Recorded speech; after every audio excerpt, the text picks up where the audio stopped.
यह भूतिया कुर्सी की कहानी है। कल्याणपुर नाम का एक गांव था। उस गांव से थोड़ी दूर पर एक बहुत ही घना और डरावना जंगल था।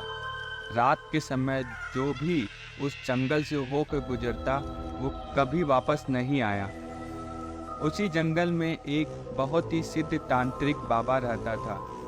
उसे तंत्र मंत्र के अलावा और कोई भी काम नहीं आता था।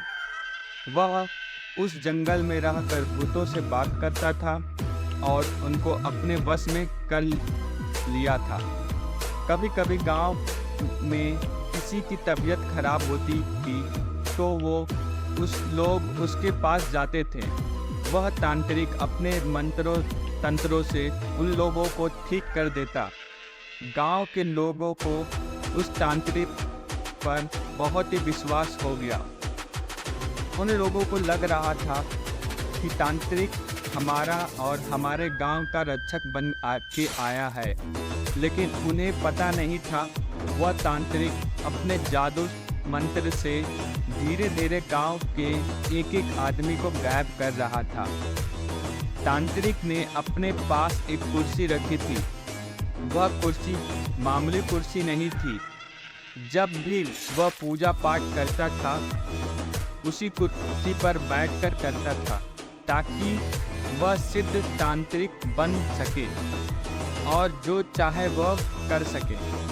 कुछ समय बाद गांव में हड़कंप मच गया कि आखिर हमारे गांव के लोग धीरे धीरे कहाँ गायब हो रहे हैं।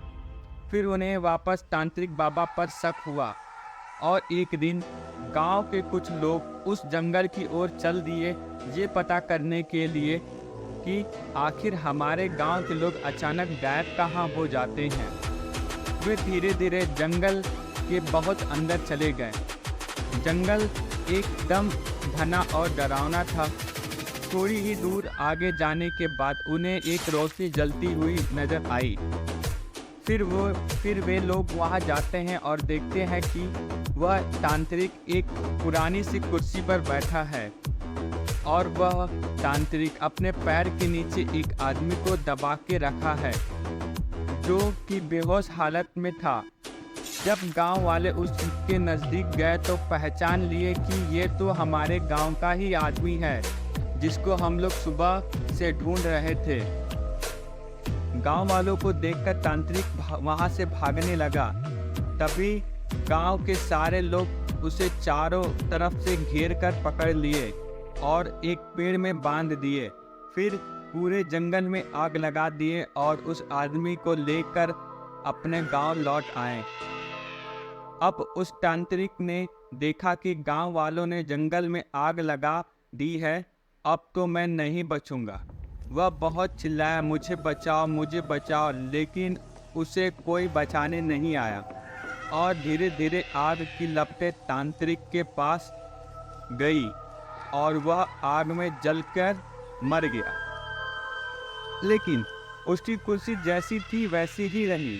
उसे एक आज तक नहीं लगी क्योंकि तांत्रिक ने उस कुर्सी को जादू मंत्रों से बनाया था। यह बात किसी को भी पता नहीं चला कि वह तांत्रिक के मरने के बाद भी नहीं मरेगा। गांव वाले अब बहुत खुश थे कि अब हमें किसी बात का डर नहीं। कुछ समय बीतने के बाद एक दिन गांव के एक आदमी दोपहर के समय अपने खेत में काम कर रहा था। गर्मी का दिन था और उसे बहुत जोर से प्यास लगी थी। वह पानी पीकर थोड़ा आराम करने के लिए उसी जंगल में चला गया जहां तांत्रिक रहता था। वहां जाकर देखा कि एक बहुत सुंदर सी कुर्सी रखी हुई है। वह देखने में बहुत ही लुभावनी कुर्सी लग रही थी, मगर वह कुर्सी भूतिया कुर्सी थी।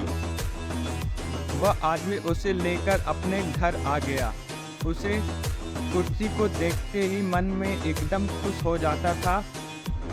उसके घर वालों भी कुर्सी को देखकर बहुत खुश हो गए। उसे नहीं पता था कि वह अपने घर कुर्सी नहीं बल्कि अपनी मौत लेकर आया है। जैसे ही वह कुर्सी पर बैठा तभी कुर्सी ने उसे पकड़ लिया और उसके घर वालों ने बहुत कोशिश की, लेकिन उसे उस कुर्सी से उठा नहीं पाए। देखते ही देखते यह बात पूरे गांव में आग की तरह फैल गई।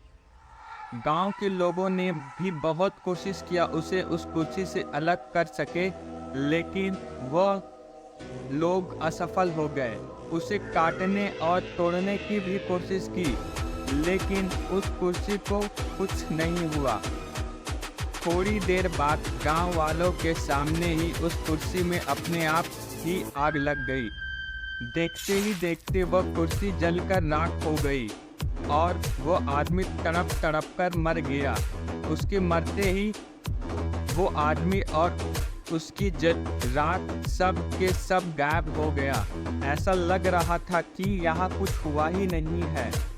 तब से ऐसी घटना हर 2-3 दिन पर गांव में होती गई। कभी कुर्सी तो कभी टेबल तो कभी खटिया बनकर लोगों को लुभाता रहा और उन्हें तड़पा तड़पा कर मारता रहा। उस कुर्सी वाले भूत ने गांव में इतना दहशत फैला दिया कि सभी लोग गांव छोड़ने के लिए सोचने लगे। फिर एक आदमी ने इस सब से बचने का उपाय किया। वह एक साधु बाबा के पास गया और अपने गांव में होने वाली सारी घटना के बारे में बताया। दूसरे दिन सुबह सुबह ही वह साधु बाबा उस गांव में आए और सबको अपने अपने घर से घी, चावल, लाल कपड़ा लेकर आने को कहा। साधु बाबा ने उस गांव के चौराहे पर एक पूजा करवाई। साधु बाबा ने सुबह से शाम तक उस पूजा में हवन किया और सभी लोगों को उस लाल कपड़े में थोड़ा थोड़ा चावल डालकर दिए और बोले कि इस कपड़े को अपने घर के दरवाजे पे लटका देना। अब से कोई तुम्हारा कुछ नहीं बिगाड़ पाएगा। सारे लोग ऐसे ही किए जैसा साधु बाबा ने बताया था। उस दिन के बाद उस भूत ने किसी का कुछ नुकसान नहीं किया। गांव के लोग बिना डरे अब अच्छे से रहने लगे। तो दोस्तों, आपको हमारी भूतिया कुर्सी की कहानी कैसी लगी कमेंट में ज़रूर बताइएगा। मिलते हैं नेक्स्ट वीडियो में, तब तक के लिए बाय। ऐसे ही कहानी सुनने के लिए हमारे चैनल को सब्सक्राइब कीजिए। धन्यवाद।